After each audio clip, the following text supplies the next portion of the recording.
నమస్తే ఫ్రెండ్స్, నేను మీ Sravani Harsha. Welcome back to our channel. ఇవాళ మన కథ చనిపోయేటప్పుడు తండ్రికిచ్చిన మాట ప్రకారం తన కుటుంబాన్నంతటినీ కలపడానికి ఆ ఇంటి పెద్ద కొడుకు చేసిన పని ఏమిటి అనేది ఈ కథలో మనం విందామండి. కథని చివరి వరకు వినండి. నచ్చితే కనుక ఖచ్చితంగా తప్పకుండా ఒక్క లైక్ చేయండి. ఈ కథ పైన మీ విలువైన స్పందనని కామెంట్ రూపంలో మాకు తెలియజేయండి. కొత్తవారు ఎవరైనా చూస్తున్నట్లయితే మన ఛానల్ని సబ్స్క్రైబ్ చేసుకోండి. రోజంతా ఎండ అనేది లేకపోవడంతో ఎముకలు కొరికే చలితో విశ్వనాథం గారు ఇబ్బంది పడుతున్నారు. ఆయన తన గదిలోనే కూర్చుని ఆలోచనల్లో మునిగిపోయారు. తన ఇద్దరు కొడుకుల గురించి ఆలోచిస్తూనే ఉన్నారు. ఆయన మనసులో ఆయన పెద్ద కొడుకు భరత్, చిన్న కొడుకు శరత్, వాళ్ళ భవిష్యత్తుల గురించి ఆలోచనలు మాత్రమే వస్తున్నాయి. ఆయన భార్య ఆయనకు పదే పదే గుర్తొచ్చి భార్య గురించే ఆలోచించడం మొదలుపెట్టారు. భార్య మరణించినప్పటి నుంచి ఇప్పటి వరకు జరిగిన సంఘటనలన్నీ ఒక్కొక్కటిగా ఆయన మదిలో తిరుగుతూనే ఉన్నాయి. ఆయన భార్య మరణించిన తర్వాత ఇద్దరు కొడుకులను ఎలా పెంచాడు, తల్లి ప్రేమని తండ్రి ప్రేమని అందించడానికి ఎంత పోరాడాడు, ఇవన్నీ ఆలోచించుకుంటూ ఉన్నాడు. ఇప్పుడు పెద్ద కొడుకు భరత్ కొడుకు అమర్కి 12 ఏళ్ళు, రెండో కొడుకు శరత్ కొడుకు విమల్కి 8 ఏళ్ళు. ఇన్నేళ్లు ఆయన భార్య లేకుండా పిల్లల్ని పెంచి పెళ్లిళ్ళు చేసి మనవాళ్లను కూడా ఎత్తుకున్నారు. ఈ ఆలోచనలన్నింటితో ఆయన మునిగిపోయి ఉన్నప్పుడు పెద్ద కోడలు భవానీ టీ తీసుకురావడంతో ఆయన ఆలోచనలకి బ్రేక్ పడింది. మావయ్య గారు ఏం ఆలోచిస్తున్నారు మీరు? నేను చాలాసేపటి నుంచి మిమ్మల్ని పిలుస్తూనే ఉన్నాను, టీ తీసుకోండి అంటూ మామగారికి టీ ఇచ్చింది. అదే సమయంలో గ్రామంలోని విశ్వనాథం గారి స్నేహితులు కొంతమంది ఆయన యోగక్షేమాలు ఆరా తీయడానికి ఇంటికొచ్చారు.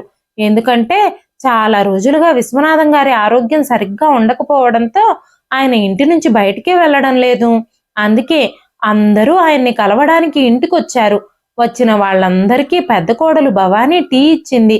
అందరూ టీ తాగి మాట్లాడుకుంటూ ఉండగానే అందరి కోసం వేడి వేడి పకోడీలు కూడా వేసి తీసుకొచ్చింది. అందరూ వేడి వేడి పకోడీలు తిని టీ తాగి తమలో తాము ఊళ్ళో విషయాల గురించి కుటుంబాల విషయాల గురించి మాట్లాడుకోవడం మొదలుపెట్టారు. మాట్లాడుతూ ఉండగానే రాత్రి 8 గంటలు దాటిపోయింది. వాళ్లల్లో ఒక పెద్దాయన గోడ మీద ఉన్న గడియారం వైపు చూసి, విశ్వనాథం, చూస్తూ ఉండగానే టైం 8 అయిపోయింది, ఆలస్యం అయిపోతుంది అనగానే విశ్వనాథం గారు, ఈ రోజుల్లో ఒకరితో ఒకరికి మాట్లాడుకోవడానికి కూడా తీరిక లేని సమయంలో మీరు నన్ను గుర్తు పెట్టుకుని ఇంటి వరకు వచ్చారు, చాలా సంతోషం, అందరికీ చాలా చాలా కృతజ్ఞతలు అన్నారు. అందరూ వెళ్ళిపోయిన తర్వాత కొడుకులిద్దరూ వచ్చి తండ్రి దగ్గర కూర్చున్నారు. శరత్ ఇంకా భరత్ తన తండ్రితో మాట్లాడడం ప్రారంభించగానే విశ్వనాథం గారు తన కొడుకులిద్దరితో, బాబు, నా ఆరోగ్యం అస్సలు బాగుండడం లేదు, నేను ఇంకా ఎక్కువ రోజులు మీతో ఉండనేమో అనిపిస్తోంది. అందుకే మీ అన్నదమ్ములిద్దరూ ఎప్పటికీ రామలక్ష్మణుల్లాగా జీవించాలనేదే నా చివరి కోరిక. మీ ఇద్దరి మధ్య అనుబంధం చిన్నప్పటి నుంచి ఎలా ఉందో చివరి వరకు అలాగే కొనసాగించాలి. ఏ విషయంలోనూ మీ మధ్య విభేదాలు రాకూడదు. అందుకే నా ఆస్తి మొత్తాన్ని మీ ఇద్దరికి చెరో సగం విభజించి రాశాను. మీ అన్నదమ్ములిద్దరూ ఈ ఇంట్లోనే మీ కుటుంబాలతో కలిసి ఉండాలనేది నా కోరిక. అలా ఎప్పటికీ మీరిద్దరూ కలిసి ఉంటారని నాకు మాట ఇవ్వండి అనగానే ఇద్దరూ తమ తండ్రి చేతిలో చెయ్యేసి కన్నీళ్లు పెట్టుకోవడం మొదలుపెట్టారు. నాన్న, ఈ జీవితం నువ్వు మాకిచ్చిందే. చిన్నప్పటి నుంచి అమ్మలేని లోటు తెలియకుండా మమ్మల్ని ఎంతగానో ప్రేమగా పెంచావు.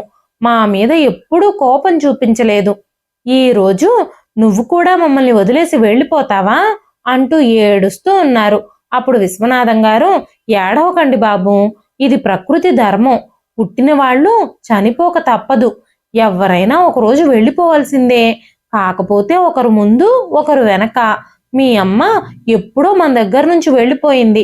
ఆ తరువాత మీ విషయంలో నా బాధ్యతలన్నీ జాగ్రత్తగా నెరవేర్చుకున్నాను. మీ అమ్మ చనిపోయినప్పుడు మీ ఇద్దరి బాధ్యత తీసుకొని నేను మిమ్మల్ని ఎలా పెంచి పెద్ద చేయగలనా, ప్రయోజకుల్ని చేయగలనా అని చాలా భయపడేవాణ్ణి. కానీ ఇప్పుడు మీరిద్దరూ ప్రయోజకులయ్యారు, గొప్పవాళ్ళయ్యారు. కోడళ్ళు మనవళ్ళు అందరితో నవ్వుతూ హాయిగా జీవిస్తున్నాను నేను. ఇప్పుడు నేను మీ అమ్మ దగ్గరకు వెళితే నీ కొడుకుల్ని గొప్పవాళ్ళని చేశాను, ప్రయోజకుల్ని చేశాను. సంతోషకరమైన కుటుంబాలు ఇప్పుడు వాళ్ళకున్నాయి. నువ్వు నేను ఇప్పుడు లేకపోయినా వాళ్ళు సంతోషంగా ఉన్నారు అని నేను ధైర్యంగా చెప్పగలను. అందుకే ఈ రోజు నా ఆస్తి మొత్తాన్ని మీ ఇద్దరికీ పంచి నా బాధ్యత నుంచి నేను విముక్తి పొందాలి అని అనుకుంటున్నాను. అనగానే అన్నదమ్ములిద్దరూ, నీ ఇష్టం నాన్న, మీరు ఎలా పంచాలి అనుకుంటే అలా చెయ్యండి. ఈ ఆస్తి పంచడమే మీ కోరికైతే మీ కోరికను మేము అస్సలు ఆపము.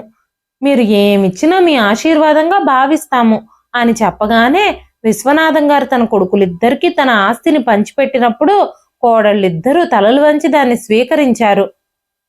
ఆ తరువాత అందరూ కలిసి కూర్చుని భోజనం చేశారు. ఆ తరువాత కాసేపు కూర్చుని పొలాలు, పంటలు, పశువులు వీటన్నింటి గురించి మాట్లాడుతూ ఉండగానే అర్ధరాత్రి అయిపోయింది. విశ్వనాథం గారు తన కొడుకులిద్దరితో చాలా ఆలస్యం అయిపోయింది. ఇక మీరిద్దరూ వెళ్ళి పడుకోండి, ఉదయం మళ్ళీ పనులకు వెళ్ళాలి కదా అని చెప్పారు. ఆ తరువాత కొడుకులిద్దరూ పడుకున్నారు. ఉదయం పెద్ద కొడుకు భరత్ తన తండ్రి పాదాలు తాకడానికి వచ్చినప్పుడు తన తండ్రి శరీరం మొత్తం చల్లగా అనిపించింది. వెంటనే పరిశీలించి చూసినప్పుడు విశ్వనాథం గారి శ్వాస ఆగిపోయింది. వెంటనే భరత్ విశ్వనాథం గారిని కౌగిలించుకొని గట్టి గట్టిగా ఏడవడం మొదలుపెట్టాడు. పెద్ద కొడుకు ఏడుపు విని కుటుంబం మొత్తం విశ్వనాథం గారి గదిలోకి పరిగెత్తుకుంటూ వచ్చారు. కొంత సమయం తర్వాత ఇరుగు పొరుగు వాళ్ళందరూ వచ్చారు. విశ్వనాథం గారి స్నేహితులందరూ కొడుకులిద్దరినీ ఓదార్చి ధైర్యం చెప్పారు. కొడుకులిద్దరూ కలిసి తండ్రికి అంత్యక్రియలు, ఆచార వ్యవహారాలు పూర్తి చేశారు. విశ్వనాథం గారు మరణించిన కొన్ని రోజుల తర్వాత చిన్న కొడుకు శరత్తో అతని భార్య సారిక గొడవ పెట్టుకుంది. మనం ఇంకెన్నాళ్ళు ఈ పల్లెటూరులోనే పడి మగ్గుతాము? ఈ పల్లెటూరు గవర్నమెంట్ స్కూల్లో నా కొడుకుని చదివించాలా? విమలకు కూడా ఈ పల్లెటూరు గవర్నమెంట్ స్కూల్ అంటే అస్సలు ఇష్టం లేదు. ఇవాళ రేపు ఏమీ లేని వాళ్ళ పిల్లలు కూడా సిటీలో కాన్వెంట్లో చదువుకుంటున్నారు. మనం స్వయంగా ఈ ఊర్లోనే అతిపెద్ద భూస్వాములం అయినప్పటికీ నా కొడుకుకి సిటీలో చదువుకోలేని కర్మ పట్టింది అని చెప్పి సారిక పట్టుపట్టడం చూసి శరత్ కూడా సరే అన్నాడు. రేపొద్దున్నే అన్నయ్యతో మాట్లాడి అప్పుడు సిటీకి వెళ్ళడానికి ఏర్పాట్లు చేస్తాను అని చెప్పాడు. ఇలా చెప్పి నిద్రలోకి జారుకున్నాడు. తెల్లారేసరికి టేప్ రికార్డర్ లాగా శరత్ భార్య సారిక రాత్రి మాట్లాడిన దగ్గర నుంచి ఆగిన చోటు నుంచి మళ్ళీ మాట్లాడడం మొదలుపెట్టింది. ఇక శరత్ వెంటనే తన అన్నయ్య భరత్ దగ్గరకు వెళ్ళి తన అన్నయ్య పక్కనే కూర్చుని చాలా సంకోచంతో తన భార్య ప్రతిపాదన గురించి తన అన్నయ్యకు చెప్పాడు. తమ్ముడి నోటి నుంచి ఇలాంటి మాటలు విని భరత్ ఆశ్చర్యపోయాడు.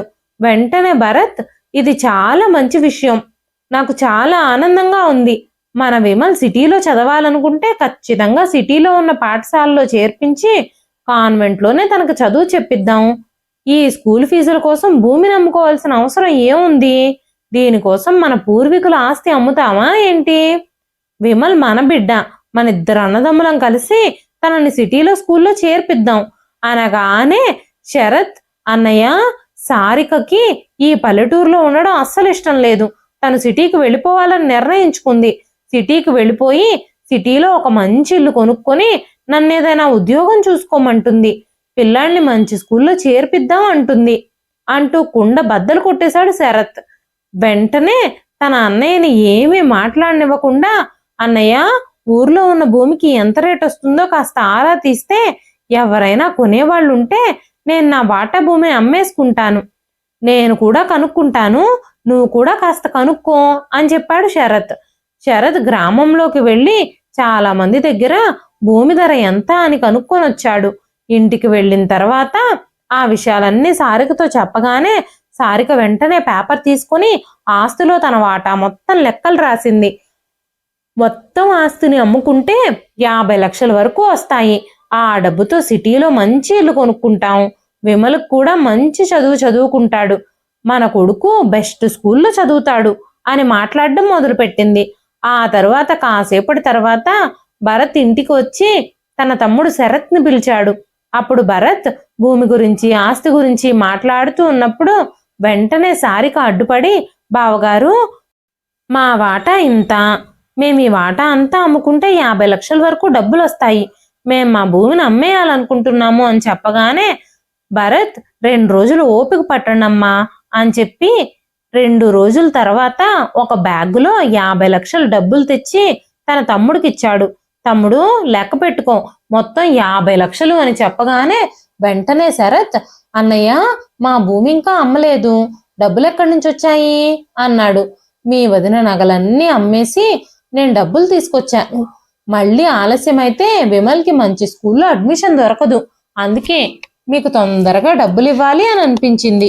ఈ డబ్బుని మీ అవసరాలకి సర్దుకోండి అనగానే శరత్, అన్నయ్య అయితే మా పొలాలన్నీ నీ పేరు మీద రాసిస్తాను, రిజిస్ట్రేషన్ చేయించుకుందాం అనగానే భరత్, రిజిస్ట్రేషన్ ఏమీ అవసరం లేదు, ఆ రిజిస్ట్రేషన్ కూడా కొంచెం డబ్బు వృధా అయిపోతుంది, ఏదైనా స్టాంప్ పేపర్ మీద మీకు కావాల్సింది రాసివ్వండి అన్నాడు భరత్.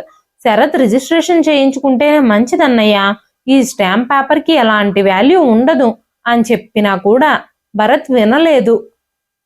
శరత్ స్టాంప్ పేపర్లు తెచ్చి తను రాయాల్సిందంతా రాసి తన భార్య ఇద్దరూ వాటి మీద సంతకాలు పెట్టి తన అన్నయ్యకిచ్చారు. ఆ తరువాత సిటీలో ఇల్లు కొనుక్కొని విమల్ని కూడా మంచి స్కూల్లో చేర్పించారు. శరత్ కూడా సిటీలో మంచి ఉద్యోగం చూసుకొని ఉద్యోగం చేయడం ప్రారంభించాడు. ఇప్పుడు శరత్ జీతంతో ఇల్లు చాలా హాయిగా నడుస్తుంది. కొన్నాళ్లు గడిచాయి. ఒకరోజు భరత్ ఏదో పని మీద సిటీకి వచ్చాడు. తమ్ముడింటికి ఎందుకు వెళ్ళకూడదు, ఒక్కసారి శరత్ని కలవాలి, శరత్ని చూసి 2 సంవత్సరాలు అయిపోతుంది, విమల్ని కూడా చూడాలని పదే పదే అనిపిస్తుంది. వాతావరణం కూడా చాలా వేడిగా ఉంది. సాయంత్రం వరకు శరత్ ఇంట్లోనే ఉండి సాయంత్రం అయ్యాక బస్సులో ఊరికి తిరిగి వెళ్ళిపోతాను అని ఆలోచిస్తూ ఉండగానే భరత్కి చాలా దాహంగా అనిపించింది. వెంటనే భరత్, నా తమ్ముడింటికి వెళ్ళి అక్కడ మంచినీళ్ళు తాగుతాను అనుకుంటూ తన తమ్ముడుంటున్న కాలనీలోకి ప్రవేశించాడు. అప్పుడే డాబాపై నుంచి శరత్ భార్య సారిక భరత్ని చూసి, ఈ సమయంలో తన బావగారు ఇప్పుడు ఎందుకు వస్తున్నారు అని ఆలోచించడం మొదలుపెట్టింది. అన్నదమ్ములిద్దరూ మాట్లాడుకునేటప్పుడు, తమ్ముడు, ఈ ఏడాది వర్షాలు సరిగ్గా పడలేదు, పంటలు బాగా పండలేదు అని చెప్పిన మాటలు సారిక మనసులో గుర్తుకొచ్చాయి. డబ్బు కోసమే ఆయన వస్తున్నాడేమో అని చెప్పి సారిక గబగబా మేడమెట్లు దిగొచ్చి తన కొడుకు విమల్తో అంతా చెప్పింది. మీ పెద్దనాన్న మన దగ్గరికి ఖచ్చితంగా ఏదో ఒక సహాయం కోసమే వస్తున్నారు, మనిద్దరం సైలెంట్గా లోపలే పడుకుందాం, తలుపు కొట్టి చాలాసేపు తలుపు తీయకపోతే ఆయనే ఊరు తిరిగి వెళ్ళిపోతారు అని ఖచ్చితంగా విమల్తో మౌనంగా ఉండమని చెప్పింది. కాసేపట్లో భరత్ ఇంటికి చేరుకుని తలుపులు కొట్టడం మొదలుపెట్టాడు. లోపల నుంచి ఎలాంటి శబ్దమూ రావడం లేదు. బహుశా ఇంట్లో ఎవ్వరూ లేరేమో, ఎక్కడికైనా బయటకు వెళ్లారేమో అనుకున్నాడు. నా విమల్ ఇంట్లో ఉండుంటే ఈ పాటికి పెద్దనాన్నని చూడడానికి పరుగు పరుగున వచ్చుండేవాడు. నేను రాంగ్ టైంలో వచ్చినట్టున్నాను, నేను చెప్పా పెట్టకుండా ఇక్కడికి వచ్చి ఉండాల్సింది కాదు అనుకుంటూ తన ఊరికి వెళ్ళడానికి బస్సు ఎక్కడానికి బస్టాండ్కి బయలుదేరాడు. దాహంతో గొంతు ఎండిపోతూ ఉంటే రోడ్డు మీద ఉన్న నీళ్ల పంపు దగ్గరకు వెళ్ళి మంచినీళ్లు తాగి దాహం తీర్చుకొని బస్సు ఎక్కి ఊరికి వెళ్ళిపోయాడు భరత్. ఆ రోజు రాత్రి శరత్ ఆఫీస్ నుంచి రాగానే విమల్తో చాలాసేపు ఆడుకుంటూ సరదాగా గడిపాడు. అప్పుడు విమల్ తన పెదనాన్న ఈ రోజు ఇంటికి వచ్చారని చెప్పడం ప్రారంభించాడు.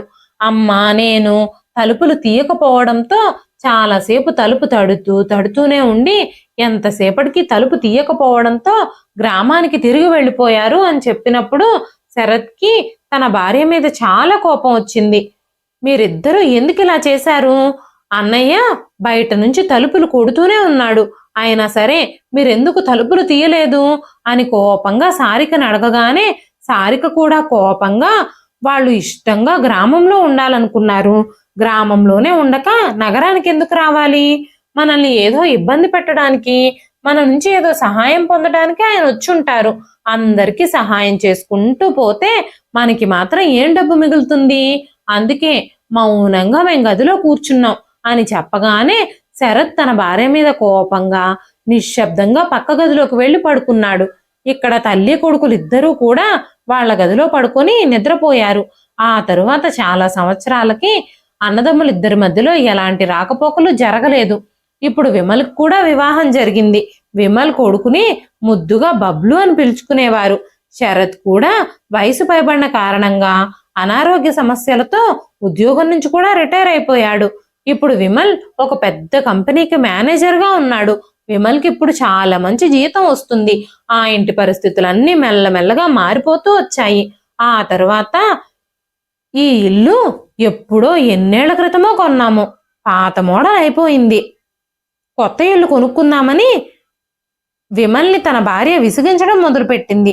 విమల్ కూడా తన భార్య ప్రతిపాదనతో విసిగిపోయి కొత్త ఇల్లే కొనాలని ఆలోచన తల్లిదండ్రుల దగ్గరికి తీసుకెళ్లాడు. తన తండ్రి దగ్గరకు వెళ్ళి శరత్తో, విమల్, నాన్న, ఇప్పుడు ఇల్లు చాలా చిన్నదైపోయింది. మనం దీన్ని అమ్మేసి వేరే ఇల్లు ఎందుకు కొనుక్కోకూడదు? ఇప్పుడు పెద్ద ఇల్లు కొందాం. ఈ ఇంటిని అమ్మేస్తే మనకు ఎంతో కొంత డబ్బు వస్తుంది. ఇంకా మిగతాది బ్యాంకులో లోన్ తీసుకుని నా జీతం నుంచి కట్టయ్యేలా పెట్టుకుంటాను అని తల్లిదండ్రులను ఒప్పించినప్పుడు తల్లిదండ్రులిద్దరూ కొడుకు ప్రతిపాదన అంగీకరించారు. అప్పుడు శరత్ కూడా తన కొడుకు విమల్తో, బాబు, ఇప్పుడు మీ ఇష్ట ప్రకారమే చేయండి. మా కాలం గడిచిపోయింది. మా ఇష్టాలన్నీ అయిపోయాయి. మీకు ఎలాంటి సౌకర్యాలు కావాలంటే అలాంటి సౌకర్యాలు మీరు ఏర్పాటు చేసుకోండి అని చెప్పినప్పుడు తండ్రి అనుమతించిన వెంటనే విమల్ కొత్త ఇల్లు బుక్ చేసుకున్నాడు. చాలా సంవత్సరాల నుంచి ఉంటున్న పాత ఇంటిని అమ్మేసి కొత్త ఇంటికి మారిన తర్వాత శరత్ ఇంకా అతని భార్య కొత్త ఇంటికి చేరుకోగానే మనవడు, కోడలు ఆ కొత్త ఇంట్లో ఒక్కొక్క గదిని శరత్ ఇంకా సారికలకు చూపించారు. ఇల్లంతా చూపిస్తూ ఏ రూమ్లో ఏమేమి ఉన్నాయా అని బబ్లు తాతయ్య నాయనమ్మలతో చెబుతూ ఉన్నాడు. అప్పుడు సారిక, బబ్లు, నువ్వు మాకు ఇల్లంతా చూపించావు కానీ మీ తాతయ్య నాయనమ్మ గదేదో చెప్పలేదే. మీ అమ్మా నాన్నలు నీకోసం చాలా పెద్ద ఇల్లు కొన్నారు. అందులో చాలా గదులున్నాయి. ఇంత పెద్ద ఇంట్లో మీ తాతయ్య నాయనమ్మ ఎక్కడా నివసించరు అనగానే బబ్లు, మీకోసం సపరేట్గా ఒక పెద్ద ఇల్లుంది. మా ఫ్రెండ్ వాళ్ళ తాతయ్య నాయనమ్మలు కూడా అక్కడే నివసిస్తున్నారు. మేమందరం నిన్నే వెళ్ళి ఆ కొత్తింటిని చూసొచ్చాము అని చెప్పగానే బబ్లు తల్లి సిగ్గుతో తల వంచుకుంది. మెల్లగా కళ్ళు పైకెత్తి అత్తగారిని మామగారిని చూస్తూ ఉంది. వాళ్ళ ప్రశ్నార్థకమైన చూపులు తట్టుకోలేక కొడుకు బబ్లుని లాక్కొని పక్క గదిలోకి వెళ్ళిపోయింది. ఒకరి మొహాలొకరు చూసుకున్నారు. భార్యాభర్తలిద్దరూ హాల్లోకి వెళ్ళిపోయారు. శరత్ తన భార్య సారికని ఓదార్చడం ప్రారంభించాడు. ఆమె పరిస్థితి చాలా బాధాకరంగా మారింది. ఇప్పుడు ఏం జరుగుతుందో ఆ ఇంట్లో ఆవిడకు అస్సలు అర్థం కావడం లేదు. ఏం చేద్దామన్నా భార్యాభర్తలిద్దరూ ఆలోచించుకుంటూ ఉంటారు. ఎలాగోలాగా ఆ పగలు రాత్రి గడిచిపోయింది. గుండెలవిసేలా ఏడుద్దాం అనుకున్నారు కానీ భర్త బాధపడతారేమోనని సారిక ఏడవకుండా మౌనంగా ఉండిపోయింది. శరత్ తన భార్యని ఓదార్చడానికి ప్రయత్నించాడు. నువ్వు మా అన్నయ్య వదిలని ఒకరోజు నా నుంచి ఇలాగే దూరం చేశావు. కర్మఫలం మనల్ని ఎప్పటికీ విడిచిపెట్టదు. కానీ ఇప్పుడు ఏడ్చి ఎలాంటి ప్రయోజనమూ లేదు అన్నాడు. ఇప్పుడు పరిస్థితులేవీ మన చేతుల్లో లేవు. ఇప్పుడు ఉదయాన్నే ఇంటి నుంచి బయలుదేరడానికి సిద్ధంగా ఉండు. ఉదయం అవ్వగానే మనంతట మనమే బయటకు వెళ్ళిపోదాం. లేకపోతే కొడుకు కోడలు బలవంతంగానైనా సరే మనల్ని తీసుకెళ్లి ఏ హోల్డేజ్ హోమ్లోనో వదిలేస్తారు అని మాట్లాడుకుంటూ సారిక, శరత్ ఇద్దరూ రాత్రంతా ఒకరికెదురుగా ఒకరు నిద్రపోకుండానే కూర్చునున్నారు. రాత్రంతా ఇద్దరిలో ఏ ఒక్కరికి నిద్ర పట్టలేదు. ఉదయం భార్యాభర్తలిద్దరూ త్వరగా స్నానం చేసేసి తయారై శరత్ తన కొడుకు విమల్ టీ తాగేటప్పుడు, బాబు విమల్, పక్కింటి శ్రీనివాసరావు గారు కొద్ది రోజుల క్రితమే ఓల్డేజ్ హోమ్కి వెళ్ళిపోయారట. ఆయన్ని కలవడానికి నేను ఆశ్రమానికి వెళ్ళినప్పుడు ఆ హోమ్ మాకు చాలా నచ్చింది. అందుకే మీ అమ్మ నేను అక్కడికి వెళ్ళిపోదాం అనుకుంటున్నాము. అక్కడ మా వయసు వాళ్ళు చాలా మంది ఉన్నారు. అక్కడ చాలా సౌకర్యాలున్నాయి. అక్కడ పెద్దవాళ్ళని చాలా బాగా చూసుకుంటారని, ఆ వయసు వాళ్ళతో మాకు కాలక్షేపం కూడా అవుతుందని మేము ఈ నిర్ణయం తీసుకున్నాం. నువ్వు కాస్త మమ్మల్ని అక్కడ ఆశ్రమంలో వదిలేసి వస్తావా అని చెప్పినప్పుడు విమల్ చాలా సంతోషించాడు. తను తన తండ్రితో ఎలా చెప్పాలా, తన తల్లిదండ్రులను ఎలా ఒప్పించాలా అని చాలా మదన పడుతున్న విషయాన్ని ఇంత సింపుల్గా తల్లిదండ్రులిద్దరూ తనతో చెప్పడంతో వెతకబోయిన తీగ కాలికే తగిలినట్టు అనిపించింది. వెంటనే తన భార్యని తొందరగా రమ్మని పిలిచాడు. వెంటనే అమ్మా నాన్నలకు భోజనం సిద్ధం చెయ్యి, వాళ్ళు భోజనం చేసేసి ఆశ్రమానికి బయలుదేరతారు. నాకు ఈరోజు ఆఫీస్లో చాలా ఇంపార్టెంట్ మీటింగ్ ఉంది. నేను ఆ మీటింగ్ ఫినిష్ చేసుకొని సాయంత్రం ఆశ్రమం దగ్గరకు వస్తాను. మిమ్మల్ని ఇద్దరిని ఆటో ఎక్కిస్తాను ఇప్పుడు ప్రస్తుతానికి అని చెప్పి విమల్ సంతోషంగా తల్లిదండ్రులిద్దరితో కలిసి భోజనం చేసి తల్లిదండ్రులిద్దరిని ఆటో పిలిచి ఎక్కించాడు. వాళ్ళిద్దరూ తమ బ్యాగులతో ఆటోలో కూర్చున్నారు. విమల్ తన తల్లిదండ్రులిద్దరి పాదాలు తాకి, ఆఫీస్లో మీటింగ్ అయిపోయిన వెంటనే నేను మీ దగ్గరికే వస్తాను అని చెప్పాడు. శరత్ ఇంకా సారికల ముఖంలో ఒక పేక్ చిరునవ్వు స్పష్టంగా కనిపించింది. ఇద్దరికి కొడుకుని, కోడల్ని, మనవణ్ణి వదిలిపెట్టి వెళ్ళడం అస్సలు ఇష్టం లేదు. కానీ కొడుకు కోడలి మనసులో ఉన్న విషయాలు తెలిసినప్పుడు వాళ్ళు బలవంతంగా ఇలాంటి నిర్ణయం తీసుకోవాల్సి వచ్చింది. వెళ్లే ముందు నానమ్మ తాతయ్యలిద్దరూ మనవడు బబ్లూకి బోళ్ళన్ని ప్రేమ ఆశీర్వాదాలు ఇచ్చారు. ఆటో డ్రైవర్ ఆటో స్టార్ట్ చేసి ఇద్దరిని ఆశ్రమానికి తీసుకెళ్లాడు. ఆటోలో కూర్చున్న తరువాత ఇద్దరు దుఃఖ సాగరంలో మునిగిపోయారు. దాదాపు 1 గంట తరువాత ఆటో ఆగింది. ఆటో ఆగిన శబ్దానికి ఇద్దరు ఈ లోకంలోకి వచ్చారు. వెంటనే శరత్ ఆశ్రమం దగ్గరికి వచ్చేసామా అని ఆటో అతన్ని అడగగానే అవునండి, ఇదే ఆశ్రమం గేటు అంటూ గేటు వైపు చూపించాడు. భార్యాభర్తలిద్దరూ ఆటో దిగి రిసెప్షన్ గదిలోకి చేరుకున్నారు. పేర్లు రిజిస్టర్లో రిజిస్టర్ చేయించుకొని వాళ్ళిద్దరూ తమకు కేటాయించిన గదుల్లోకి వెళ్లారు. ఆటో డ్రైవర్ కూడా బ్యాగులు గదిలో పెట్టడానికి లోపలికొచ్చి బ్యాగులు తమకి కేటాయించిన గదిలో పెట్టేసి శరత్ దగ్గర డబ్బులు ఇంకా సెలవులు తీసుకొని ఆటో డ్రైవర్ వెళ్ళిపోయాడు. కాసేపటి తర్వాత ఆశ్రమం ఇన్ఛార్జి వచ్చి ఇద్దరిని చూశాడు. ఆశ్రమం నిబంధనల ప్రకారం ఇద్దరిని ఆశ్రమంలోకి స్వాగతించి అన్ని సౌకర్యాలు ఇచ్చారు. దీంతో భార్యాభర్తలిద్దరూ తమ గదిలోకి వెళ్లారు. మీటింగ్ అయిపోగానే ఆశ్రమానికి వస్తాను, ఫార్మాలిటీస్ పూర్తి చేస్తాను అని చెప్పిన కొడుకు అడ్రస్సే లేడు. అలా శరత్ ఇంకా సారిక వృద్ధాశ్రమంలో గడపడం మొదలుపెట్టి చాలా కాలం గడిచిపోయింది. 7 ఏళ్లు గడుస్తున్నా తమ కొడుకు కోడలు గురించి ఎలాంటి వార్త రాలేదు. ఒకరోజు ఆశ్రమంలో శరత్ నిద్ర లేచేసరికి అంత హడావిడిగా కనిపిస్తూ ఉంది. అప్పుడు శరత్ ఈ రోజు ఆశ్రమంలో ఎందుకంత సందడిగా ఉందని తన స్నేహితుల్లో ఒకరిని అడిగాడు. అప్పుడు ఆశ్రమంలో ఉంటున్న వ్యక్తి ఈ రోజు ఒక ఆఫీసర్ గారి తండ్రి పుట్టినరోజట.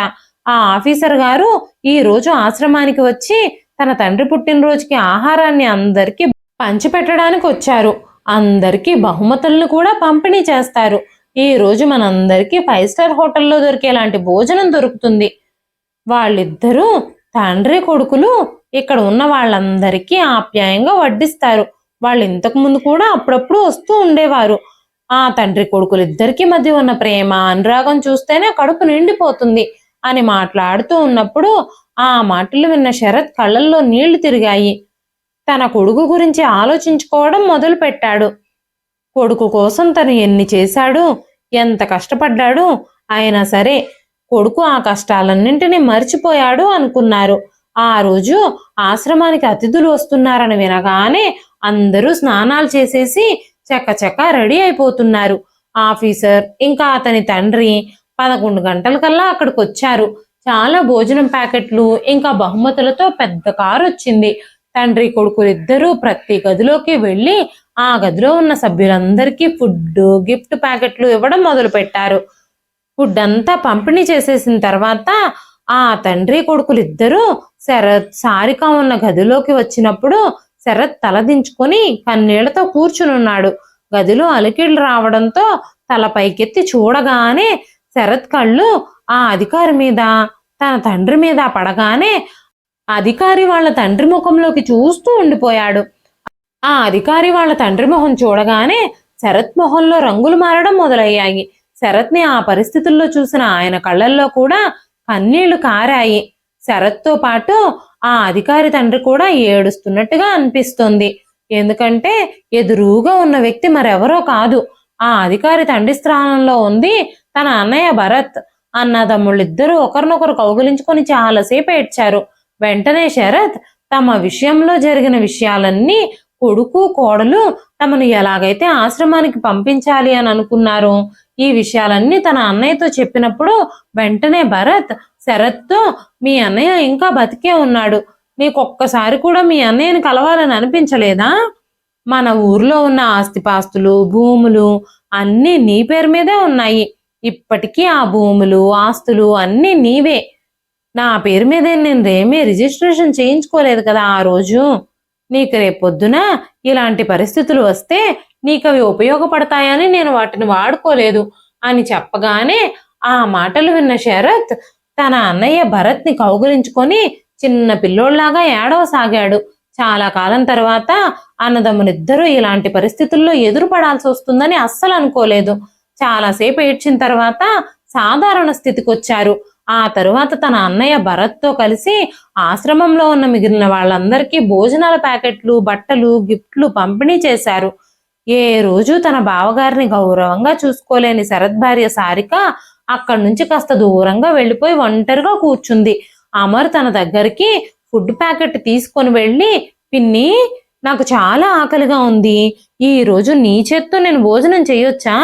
నీ చేత్తో నాకు భోజనం తినిపించి ఎన్నేళ్లు గడిచిపోయిందో అని చెప్పినప్పుడు ఆ మాటలు విని సారిక సిగ్గుతో తలదించుకుంది. అమర్ని చూడగానే ఏడుపు మొదలు పెట్టింది. ఆ రోజు తను చేసిన తప్పులన్నీ తన కన్నీళ్లతో కొట్టుకుపోయినట్టు అనిపించింది. అమరే స్వయంగా తన బాబాయి పిన్నికి కూడా భోజనం తినిపించాడు. అన్నదమ్ములిద్దరూ కూడా భావోద్వేగానికి గురై కన్నీళ్లు పెట్టుకున్నారు. అందరూ భోజనం చేసిన తర్వాత భరత్ తన తమ్ముడు శరత్ని తన మరదలు సారికాని తీసుకొని ఆశ్రమంలో కావలసిన పేపర్ వర్క్ అంతా పూర్తి చేసుకొని తన తమ్ముణ్ణి మరదల్ని తనతో పాటు తీసుకెళ్లిపోయాడు. అన్నీ కాదనుకొని అమ్మేసుకొని సిటీకి వచ్చేశారు కాబట్టి ఇన్ని రోజుల్లోనూ ఎన్ని ఇబ్బందులు ఎదుర్కొన్నా సరే మళ్ళీ తిరిగి ఆ పల్లెటూరుకు వెళ్ళాలని అనుకోలేదు. కానీ ఇప్పుడు తన అన్నయ్యలు పదే పదే బలవంతం చేయడంతో శరత్ కూడా అన్నయ్య ఆదేశాలను పాటించాడు. తన అన్నయ్యతో అమర్తో కలిసి కారులో కూర్చుని ఊరికి బయలుదేరాడు. ఊరికి చేరుకున్న తరువాత తను ఇంటి నుంచి వచ్చేటప్పుడు ఆ గదిలో ఏ వస్తువులైతే తాము అక్కడ వదిలేసి వచ్చారో ఆ వస్తువులన్నీ ఆ గదిలో అదే ప్లేస్లో ఉండడం చూశారు. ఏవి ఎక్కడ వదిలేసి వెళ్లారో అవన్నీ అక్కడే నీటిగా శుభ్రంగా సర్ది కనిపించాయి. ఎంతో గౌరవంగా ఇంట్లో ఉన్న వ్యక్తులందరూ శరత్కి సారితకి స్వాగతం పలికారు. శరత్ ఇంకా తన భార్య సారిక ఆ ఇంట్లో తమకు లభిస్తున్న గౌరవం చూసి తమ హృదయాల్లో సిగ్గుపడ్డారు. అందరి చేత ప్రేమను పొందిన తర్వాత వాళ్ళ జీవితంలో మెల్లమెల్లగా మరికొన్ని ఆనందాలు నిండాయి. ఇలా క్రమక్రమంగా ఒక 5 సంవత్సరాలు గడిచిపోయాయి. ఒకరోజు భరత్ని అమర్ హాస్పిటల్కి తీసుకెళ్లాడు. ఆసుపత్రిలో రొటీన్ చెకప్ కోసం వెళ్లారిద్దరు. అక్కడే పక్కనే ఉన్న ఒక చిన్న పిల్లాన్ని తన పక్కనే కూర్చోబెట్టుకొని ఏడుస్తున్న ఒక అమ్మాయిని చూశాను. ఆ అమ్మాయి డాక్టర్ దగ్గరికి వెళ్లి ప్రాధేయపడుతుంది. డాక్టర్ పాదాల్ని తాగుతుంది. డాక్టర్ వెంటనే ఆవిడ్ని పక్కకు తోసేశాడు. డబ్బులు కట్టకపోతే ఆపరేషన్ జరగదండి, మీరైతే డబ్బులు తీసుకురండి, లేదంటే ఇక్కడి నుంచి వెళ్ళిపోండి అంటూ సెక్యూరిటీ వాళ్ళని పిలిపించి ఆమెను గేటు బయటకు గెంటేశాడు. భరత్ ఇదంతా చూడలేకపోయాడు. అందుకే ఆ వ్యక్తి ఆ పిల్లాడికి ఏం జరిగింది అని అడిగినప్పుడు భార్యాభర్తలిద్దరి ముఖాలు చూసినప్పుడు భరత్ తన తమ్ముడు కొడుకు విమల్ని ఈజీగానే గుర్తుపట్టేశాడు. వెంటనే విమల్ తన పెదనాన్న కాళ్ళు పట్టుకుని, పెదనాన్న నా కొడుకుని క్షమించండి, నా చిన్న కొడుకుకి హార్ట్లో హోల్ ఉందిట, వెంటనే తనకి ఆపరేషన్ చెయ్యాలన్నారు, మా దగ్గర ఉన్న డబ్బులు ఆపరేషన్కి సరిపోవడం లేదు, ఆపరేషన్ చేయకపోతే నా కొడుకు చచ్చిపోతాడు అని ఏడుస్తున్న విమల్ని శాంతింపజేసి మౌనంగా ఉండమని చెప్పి భరత్ గారు హాస్పిటల్ యాజమాన్యంతో మాట్లాడి ఆపరేషన్కి సరిపడా డబ్బులన్నీ ఏర్పాటు చేయించారు. డాక్టర్తో భరత్ నా మనవడికి వెంటనే ఆపరేషన్ చేయండి అని చెప్పినప్పుడు డాక్టర్లు వెంటనే ఆపరేషన్ స్టార్ట్ చేసేశారు. హుటాహుటీన ఆపరేషన్కి అన్ని ఏర్పాట్లు జరిగిపోయాయి. ఆపరేషన్ థియేటర్ కూడా రెడీ అయిపోయింది. సాయంత్రమే ఆపరేషన్ స్టార్ట్ చేశారు. 2 గంటల పాటు డాక్టర్లందరూ కష్టపడిన తర్వాత డాక్టర్ ఆపరేషన్ థియేటర్ నుంచి బయటకు వచ్చి విమల్ ఇంకా తన భార్యతో ఆపరేషన్ సక్సెస్ అయ్యిందన్న శుభవార్త చెప్పారు. వెంటనే విమల్ ఇంకా తన భార్య పెదనాన్న కాళ్ళ మీద పడి ఏడవడం ప్రారంభించారు. నువ్వు మంచి ఉద్యోగంలో ఉన్నావు కదా, కంపెనీలో మేనేజర్గా పనిచేస్తున్నావని నాకు తెలిసింది, కానీ నీకు ఇలాంటి పరిస్థితి ఎందుకు వచ్చింది అని అడిగినప్పుడు విమల్, నేను పనిచేస్తున్న కంపెనీ నష్టాల్లో కూరుకుపోవడంతో పనిచేస్తున్న ఉద్యోగులందరినీ తీసేశారు. దీంతో మేము రోడ్డు మీదకి వచ్చేసాము. ఇంటికి తీసుకున్న లోను, కారు లోను చెల్లించకపోవడంతో ఇల్లు కూడా అమ్మేసి రోడ్డు మీదకి వచ్చాము. ఇదంతా మేము చేసిన పాపాల ఫలితమే. మేం మా అమ్మా నాన్నలతో బాగా ప్రవర్తించలేదు. ఎన్నో కష్టాలు పడి నన్ను ఇంత గొప్పవాడిని చేసిన వాళ్ళని ఈ రోజు నేను ఆశ్రమానికి పంపించేశాను. మమ్మల్ని క్షమించండి పెదనాన్న. మా సుఖాలు సంతోషాలు వాటి వెనకాల పరుగులెత్తుతూ ఆనందాన్ని కూడా వెంబడించడంలో గుడ్డివాళ్ళం అయిపోయాము. మా అమ్మా నాన్నలు ఈ రోజు వృద్ధాశ్రమంలో ఉన్నారు. వాళ్ళు ఇప్పుడు ఎలాంటి పరిస్థితుల్లో ఉన్నారో తెలియదు. ఏ రోజు వాళ్ళు ఆశ్రమానికి వెళ్ళారో ఆ రోజు నుంచి వాళ్ళను నేను పట్టించుకోవడమే మానేశాను. ఎక్కడున్నారో ఎలా ఉన్నారో అని విచారించడానికి కూడా మేము వాళ్ళ దగ్గరికి వెళ్ళలేదు అని చెప్పి విమల్ వెక్కి వెక్కి ఏడవడం మొదలుపెట్టాడు.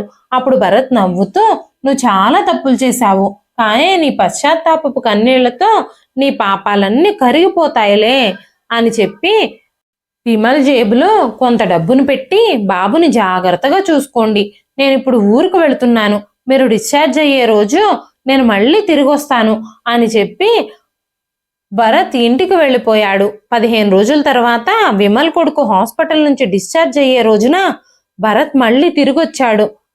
విమల్ని, తన భార్యని, బబ్లూని, విమల్ చిన్న కొడుకుని తీసుకుని తమ ఊరికి వెళదామని చెప్పి అడిగినప్పుడు వెంటనే విమల్, అక్కడ మాకేమీ లేదు కదా పెదనాన్న, నాన్న అమ్మ నా చిన్నప్పుడే అన్నీ అమ్మేశారు కదా, మేము ఇంకా ఆ ఊరొచ్చి మాత్రం ఏం చేస్తాము అని చెప్పగానే భరత్, ఇప్పటికీ నువ్వు మా కొడుకువే, నేను మిమ్మల్ని ఇప్పటికీ కొడుకుగానే భావిస్తున్నాను, నా ఆస్తిపాస్తులన్నింటి మీద నీకు కూడా హక్కుంది అని చెప్పగానే విమల్ తన పెదనాన్నని కౌగిలించుకుని ఏడవడం మొదలుపెట్టాడు. పెదనాన్న, మీ విషయంలో నేను చాలా తప్పుగా ప్రవర్తించాను, కానీ నీ హృదయం చాలా పెద్దది, మీరు ఈ భూమి మీద ఉన్న భగవంతుని రూపం, మేం మీతో ఎంత దురుసుగా ప్రవర్తించాక కూడా మాకింత సహాయం చేశారు, మీరు మమ్మల్ని మీ వాళ్ళలాగా పరిగణించారు అనగానే భరత్, సరే ఇంక మీరు అవన్నీ మర్చిపోయి ముందొచ్చి కారులో కూర్చోండి అని చెప్పగానే విమల్ ఇంకా తన భార్య కొడుకులతో కలిసి కారులో కూర్చున్నాడు. తన పెదనాన్నతో కలిసి ఊరికి చేరుకోగానే ఆ ఇంట్లో అప్పటికే తన తల్లిదండ్రులు ఉండడాన్ని చూసి విమల్ ఆశ్చర్యపోయాడు. వెంటనే తన భార్య తాము చేసిన పాపాలకి తల్లిదండ్రులిద్దరి కాళ్ల మీద పడి క్షమాపణలు చెప్పారు. మనవణ్ణి ఆ పరిస్థితుల్లో చూసిన శరత్ ఇంకా సారిక కూడా చాలా బాధపడ్డారు.